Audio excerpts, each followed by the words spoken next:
Thanks for joining us at 7:07. We're going back to the lab for more physics fun. Wise guy Matt Sullivan is joining us live from his lab this morning, and today he's breaking glass using nothing but sound. Good morning, Matt. Good morning, Robert. Hi, Gay. How are you today? I'm just great. Now, at the end of the last thing we did last week is I played around with a wine glass, you might recall, and I showed this phenomenon of resonance. I remember because I couldn't do it. Right. It takes just a very, very highly trained finger, just like this. I'm just kidding. And so we hear this nice loud sound that I'm just barely touching this glass. And the question I asked was, if I pour some water in here now, is the pitch of that sound going to get higher or is it going to get lower? And the correct answer was sent to me by Tiffany Hubbard of Tuscola, who's a 7th grader there, who thought about her musical instruments and figured this out.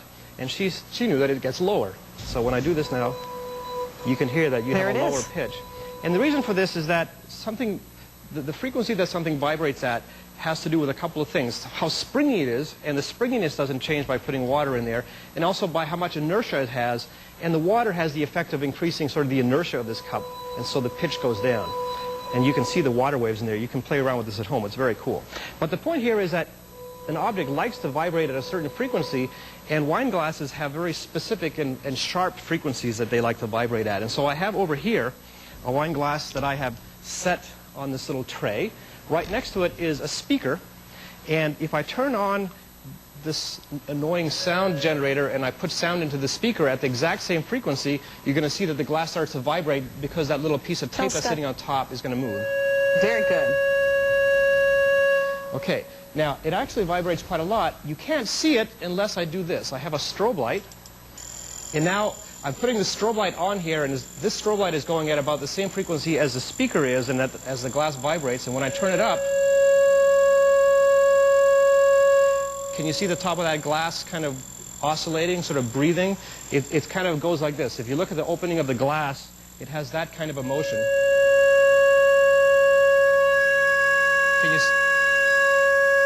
Could you see that? Yeah. Okay, so what I'm going to do now is I'm going to turn the speaker up louder. That motion is going to get larger, and so we're putting more and more energy in at this one frequency. The amplitude of the motion gets bigger and bigger and bigger. It's like pushing a kid on a swing. If you keep pushing, eventually you can go right over the bar. Okay, so we're going to keep pushing by putting more and more loud sound into this glass, and eventually the oscillations are going to get so large that the glass is going to break. So let's just do that. Right? I better put on my purple glasses. It's very scientific piece of safety equipment here. Okay, so here we go. Oh! I love that. Okay, so it's not every week we get to break something, but, you know, it's a special week when we do. That is true. Okay, do you have a question for next week? Oh, absolutely, I do. And so we're going to continue with sound a little bit next week. And so here's the question. If when I speak and at a certain frequency, what happens is these pressure ridges come out of my mouth and go into your ear and wiggle your eardrum, and that's why you can hear me speaking.